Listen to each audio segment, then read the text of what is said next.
Docteur Laurent Alexandre, la guerre des intelligences, question très simple. Qu'est-ce que l'intelligence artificielle? L'intelligence artificielle, c'est des programmes informatiques différents des programmes habituels qui ne se programment pas mais qui s'éduquent à partir de gros volumes de données. C'est pour ça qu'il y a un immense avantage pour les géants du numérique, les GAFA, Google, Apple, Facebook, Amazon, qui est con comme une bite, mais qui fait les choses mieux que nous le faisons. C'est-à-dire qu'il ne sait pas qu'elle existe, l'intelligence artificielle ne sait pas qu'elle existe, mais elle conduit une bagnole mieux que nous. Elle diagnostique déjà chez Google les cancers de la peau mieux que les meilleurs cancérologues de Californie, et on pourrait multiplier les exemples. Donc l'intelligence artificielle est totalement inintelligente, mais grâce à une grande capacité de calcul, et quand on l'éduque à partir de montagnes de données que possèdent les géants du numérique, elle arrive à nous dépasser dans un nombre de tâches de plus en plus important. Sans savoir ce qu'elle fait, sans savoir qu'elle existe, sans savoir qui on est. C'est en cela qu'elle est totalement inintelligente, mais qu'elle pose un problème social et économique majeur, notamment pour les travailleurs pas suffisamment formés pour être compétitifs face à elle. On parlera tout à l'heure du travail du futur et de l'éventuelle fin du travail avec tous ces robots qui vont peut-être prendre le travail des honnêtes gens. Ce livre, je l'ai trouvé passionnant. Il y a de la transmission à travers ce livre. Vous adressez d'ailleurs à la fin à vos enfants. Et vous dites un truc qui m'a alerté, page 322, qui est une phrase qu'on devrait tous retenir quand on parle du futur et de l'intelligence artificielle. L'histoire de notre cerveau ne fait que commencer. C'est bien le début d'une nouvelle histoire de notre cerveau, et c'est bouleversant. Et les oppositions politiques entre les bioconservateurs, qui voudraient garder l'homme 1.0, et puis les transhumanistes qui veulent créer un homme nouveau, un homme 2.0, l'opposition ne fait que commencer. On rappelle évidemment que ce n'était pas un humain qui conduisait une voiture avec un GPS sur lequel il y avait écrit « Ne paniquez pas ». Comment vous avez vécu cette info-là? Elle est extraordinaire. D'abord, elle me rappelle ma jeunesse quand on est allé sur la Lune.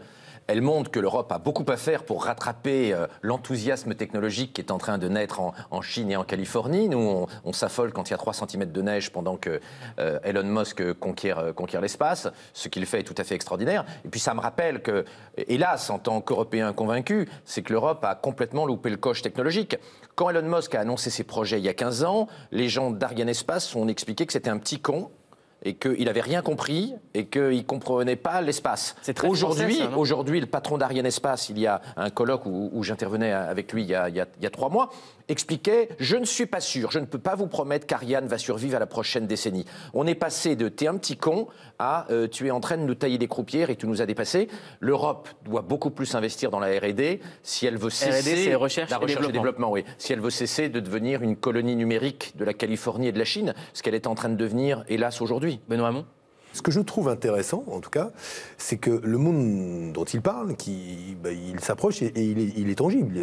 La réalité, c'est quand on se cogne, disait Lacan, on est en train de s'y cogner, et on voit qu'effectivement, une grande partie des élites, pas seulement politiques, économiques, même médiatiques, on est en retard sur ce qui se passe, quoi, même presque sur le présent. C'est-à-dire qu'on a l'impression Vous pensez avoir été un candidat incompris quand vous avez parlé de ça à la présidentielle? Mais moi, je prétends pas. Moi, je tâtonne aussi. Je cherche, mais je vois bien que ça se transforme. Et j'essaye de réfléchir. Quand j'ai parlé de l'attaque sur les robots, on l'a ridiculisé. Je me souviens, on a dit Benoît Hamon va courir après le moindre robot domestique pour lui demander de payer un impôt. J'aimerais juste... La vraie question, et là, ni vous ni moi n'avons la réponse, on n'a que juste des inquiétudes et des gros points d'interrogation, c'est effectivement, créera-t-on autant d'emplois aujourd'hui que nous en avons détruit demain, que nous en avons détruit aujourd'hui. Et moi, ça m'amène en tout cas à dire qu'il faut reprendre un processus qui est un processus historique, c'est celui de la réduction du temps de travail. C'est ça qui est formidable. Qu'est-ce qu'une machine va nous aider à faire? Tout ce dont l'humanité a besoin est produit avec moins de temps de travail humain nécessaire. Incroyable, génial. Mais il faut en profiter. Et c'est là où il faut organiser et penser cette transition-là, plutôt que de la subir sous la forme d'élus qui auront du boulot et plutôt des boulots sympas, puis une autre catégorie pas tout à fait élue qui aura des boulots qui seront des boulots très précaires, et enfin des gens qui seront maintenus totalement en dehors du travail. Il y a une très jolie série là, sur Arte qui s'appelait Trépalium, et qui imaginait un monde où 80% des gens ne bossaient pas et 20% seulement travaillaient.